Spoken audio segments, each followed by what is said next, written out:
Welcome back to our channel, where we delve into the darkest corners of criminal history.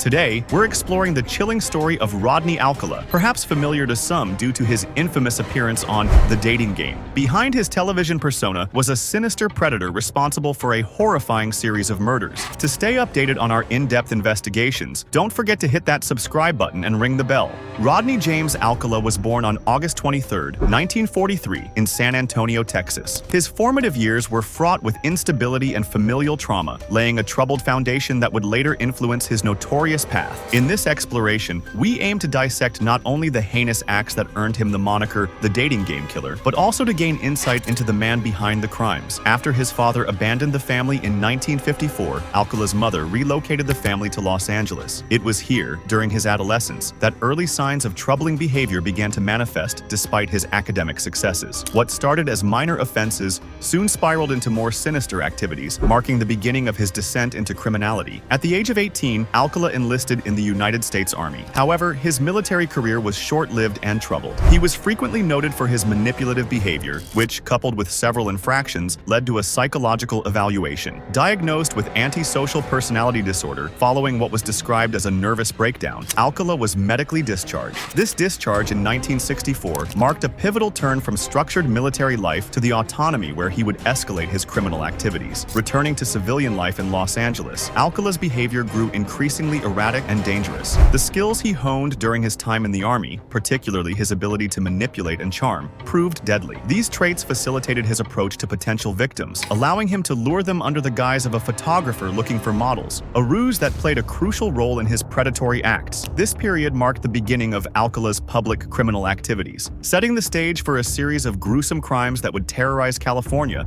and puzzle law enforcement for decades. Rodney Alcala's descent into criminal infamy began in the late 1960s, marked by an act so heinous that it shocked the conscience of the nation. His first recorded offense was the brutal assault of an 8-year-old girl, Tali Shapiro, an incident that foreshadowed the horrific series of crimes that would later define his legacy. This assault was not an isolated event, but the emergence of a pattern that would continue to escalate over the years. Alcala's penchant for violence became a defining trait of his interactions, particularly with young women and girls, leading to his connection with numerous disappearances and murders across the country. As investigators would later uncover, Alcala had adopted a particularly sinister method of ensnaring his victims, which involved masquerading as a professional photographer. He exploited this guise to approach young women, often convincing them that posing for his camera could lead to opportunities in modeling or acting. This deceptive approach not only allowed him to gain the trust of his victims, but also to isolate them. Under the pretext of taking professional quality photographs, he would lead them to secluded locations, settings that would tragically become crime scenes. The photographs that Alcala took served a dual, disturbing purpose. While some were seemingly benign portraits, others were explicit and unsettling, capturing the vulnerability and terror of his subjects. After his arrest, authorities discovered hundreds of these photographs, many of which featured unidentified women and children in various poses. The haunting images raised alarming questions. How many of these photographed individuals had fallen prey to Alcala's violent tendencies? The grim reality was that some of these photographs were likely the last images of the victims alive, making these pictures crucial pieces of evidence in piecing together the breadth of Alcala's crimes. This modus operandi revealed Alcala's calculated approach to serial murder. He did not merely stumble upon his victims by chance, but planned his attacks with chilling precision, using photography as a lure. This strategy not only facilitated his assaults, but also fed his perverse desires to document the atrocities, a compulsion that is not uncommon among serial killers who often keep trophies or souvenirs from their victims. The discovery of these photographs opened a new, macabre chapter in the investigation of Rodney Alcala. Law enforcement agencies across the nation circulated these images, hoping to identify the subjects and determine their fates. For many families, these efforts brought tragic closure. For others, the agonizing uncertainty persists, as the identities of some photographed individuals remain unknown. This unresolved aspect of Alcala's crimes adds a layer of enduring horror to his already grim legacy, as the true scale of his atrocities may never be fully understood. One of the most chilling chapters in Rodney Alcala's notorious history occurred when he appeared on the TV show The Dating Game. in 1978. At this point, unbeknownst to the audience and his fellow contestants, Alcala was deeply immersed in his series of brutal crimes. On the show, he displayed a deceptive charm and quick wit that won him the affection of the audience and the favor of the Bachelorette, effectively masking his true nature. This alarming juxtaposition of his public persona and his private atrocities highlighted the disturbing duality of Alcala, a factor that viewers and participants were completely oblivious to at the time. Following his unsettling performance on television, law enforcement began to close in on Alcala. His eventual arrest was propelled by significant advances in DNA technology, along with vital tips from the public, which together began to link him conclusively to multiple crimes. The trials that followed turned into expansive media events, showcasing Alcala's unnerving narcissism. Representing himself in court, he engaged in rambling monologues and bizarre defenses, often trying to frame himself as a victim of systemic persecution rather than the perpetrator of heinous crimes. Despite being convicted on multiple counts, Alcala's journey through the legal system was fraught with complications, including several overturned convictions due to procedural errors. It was not until 2010 that he was definitively sentenced once more for 5 murders. However, the true extent of his crimes, with estimates suggesting he could be responsible for up to 130 victims, reveals the daunting and possibly unknowable scale of his serial offenses. Throughout his time in prison, Alcala's infamy continued to grow. His life and crimes have been dissected in numerous documentaries and films, each attempting to piece together the motivations and psyche of such a prolific killer. These portrayals have varied, each shedding light on different aspects of his complex personality and gruesome acts. They contribute to a broader understanding of Alcala, yet they also underscore the enigmatic and deeply disturbing nature of his character. The ongoing fascination with Alcala's criminal career underscores a persistent curiosity about the darkest aspects of human nature, as well as the capabilities for deception and brutality that he epitomized. His story remains a potent reminder of the importance of vigilance and the advances in forensic science that are crucial in bringing such figures to justice. Rodney Alcala died in prison in 2021, but the legacy of his crimes continues to haunt the families of his victims and the investigators who spent decades trying to bring him to justice. His story serves as a stark reminder of the complexities of human behavior, the potential failures of our justice system, and the crucial importance of vigilance in our communities. His death marked the end of his life, but not the quest for justice for all his victims.